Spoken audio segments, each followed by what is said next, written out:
विदर्भामध्ये लाखनी गावाजवळ ओव्हरब्रिजच्या खाली फक्त अर्ध्या भाकरीसाठी एका महिलेवर सामूहिक बलात्कार झाला. एकदा, दोनदा, तीनदा नव्हे तर 6 वेळा झाला. अगदी तिचं सगळं गर्भाशय फाटून निघालं. पण चकार शब्दाने प्रश्न विचारायचा नाही. खबरदार, जर गृहमंत्री फडणवीसांना कुणी काही बोलाल तर राजकारण करायचं नाही अजिबात. वसईमध्ये दिवसाढवळ्या एका तरुणाने एका तरुणीला हातोड्याने मारहाण करत तिचा जीव घेतला. प्रश्न नाही विचारायचा, राजकारण करायचं नाही.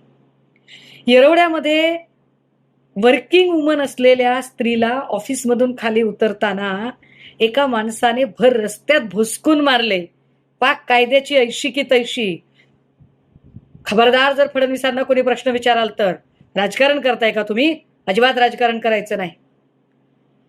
परभणी जिल्ह्यातल्या पाथरी सोनपेठ जवळ अवघ्या 6 वर्षाच्या लेकरावर शाळेतल्या शिक्षकानेच बलात्कार केला आणि अँटिसिपेटरी बेल घेऊन त्याला अटक होण्याच्या आधी तो सुटला सुद्धा.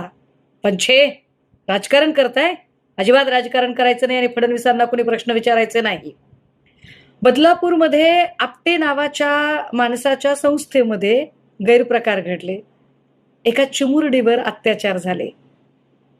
पण तुम्ही FIR करण्यासाठी उन्हातान्हात बसता, राजकारण करता, आपटेवर केस व्हायची भाषा करता. अजिबात बोलायचं नाही. राजकारण करू नका या प्रकरणाचं तुम्ही. सासपडे साताऱ्यामध्ये एका 8 वर्षाच्या लेकराला बलात्कार करून खून करण्यात आला. ज्याने बलात्कार केला त्याच्यावर आधी अशाच प्रकारचा गुन्हा होता आणि तो जामिनावर बाहेर होता. आधी त्याच्यावरती जर व्यवस्थित त्याची शिक्षा वगैरे सगळं झालं असतं तर कदाचित सासपडेतल्या लेकराचा जीव वाचला असता. पण बोलायचं नाही.